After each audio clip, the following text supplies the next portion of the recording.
Salut, c'est Jérémy. Aujourd'hui, je vous parle du rongeur le plus populaire au pays, le castor. What's up? Est-ce qu'il y a seulement des castors au Canada? Je sais pas. Non, oui. Aux États-Unis. Je m'informe pas, c'est castor. Fait que... Peut-être en Europe, je suis pas sûre, mais. As-tu déjà vu des castors en Europe? Moi, j'en ai jamais vu, mais vu que t'as vécu là plus longtemps. Non, mais peut-être dans le nord de l'Europe. Ben. Non? Peut-être? Non? Oui! Je vais prendre toutes ces réponses.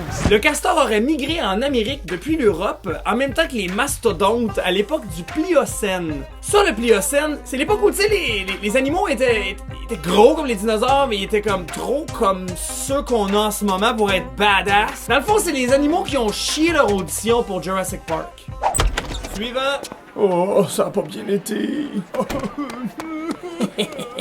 Loser. Les Amérindiens ne l'avaient jamais considéré intéressant pour sa fourrure parce qu'ils gardent pas vraiment la chaleur. Les Européens, eux, par exemple, sont très friands de son beau pelage brillant et justement très léger. Oh, c'est doux, c'est doux, c'est doux, c'est si doux! Le pelage du castor est aussi brillant grâce à des sécrétions huileuses produites par le castoreum ainsi que ses deux glandes anales.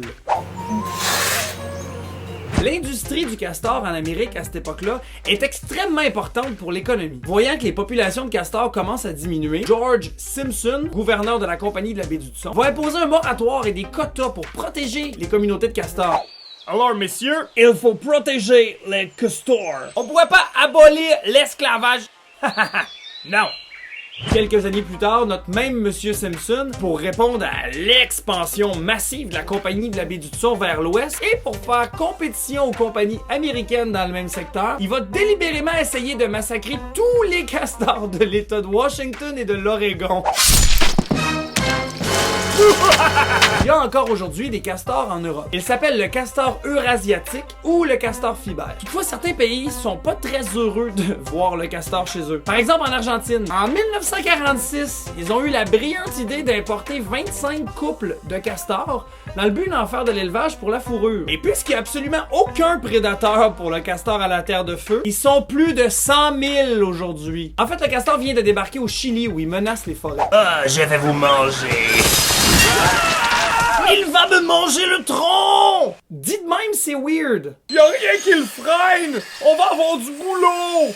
Mais ça, c'est des jeux de mots de marde. Mais le castor peut aussi être un héros. Dans les années 40, l'État de l'Idaho avait de sérieux problèmes d'inondation dans ses forêts. Ils ont commencé à implanter des coupes de castors qui faisaient des barrages sur les rivières puis qui régularisaient les cours d'eau. Le problème, c'est que c'était pas facile d'amener les castors dans les zones touchées parce que c'était pas très accessible.